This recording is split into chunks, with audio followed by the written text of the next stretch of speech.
കഴിഞ്ഞ ദിവസം ഒരു പുതിയ സിനിമ സംഭവ സ്ഥലത്ത് നിന്ന് അടുത്ത തിയേറ്ററിൽ പോയി കണ്ടു. ഈ പടം തുടങ്ങുന്നതിന് മുമ്പേ തന്നെ ഇവർ കാണിക്കുന്ന സെൻസർ സർട്ടിഫിക്കറ്റിൽ നോക്കി എത്ര സമയമെടുക്കുമെന്നുള്ളതാണ് എൻ്റെ ആദ്യത്തെ നോട്ടം.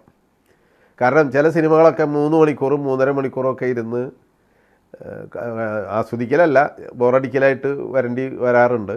ഇത് 2 മണിക്കൂറിൽ താഴെ 118 മിനിറ്റാണ് ഇതിൻ്റെ ദൈർഘ്യം. അപ്പോൾ അത് നേരത്തെ എനിക്കൊരു ഐഡിയ കിട്ടിയിരുന്നു. കാരണം 10 മണിക്കുള്ള ഷോ തുടങ്ങുന്നു, 12 മണിക്ക് അവിടെ അടുത്ത ഷോ തുടങ്ങും. പക്ഷേ ഈ പറഞ്ഞ 118 മിനിറ്റ് കടന്നു പോകുന്നത് ഒട്ടും ബോറടി തോന്നാതെ വളരെ ഒരു ഫ്ലോയിൽ പോയിക്കൊണ്ടിരിക്കുന്ന ഒരു ചിത്രം.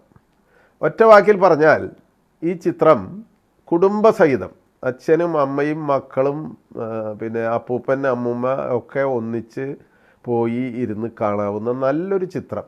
നല്ല സന്ദേശവും അതിലടങ്ങിയിട്ടുണ്ട്. അതുകൊണ്ട് ഞാൻ എല്ലാവരോടും എൻ്റെ അഭിപ്രായം പറയുകയാണ്, എല്ലാവരും കണ്ടിരിക്കേണ്ട ഒരു സിനിമയാണ്. OTTയിൽ വരുന്നത് വരെ കാത്തിരിക്കണമെന്നില്ല, എല്ലാവരും അത് പോയി കാണണമെന്ന എൻ്റെ വിനീതമായ അഭിപ്രായം അറിയിക്കുന്നു.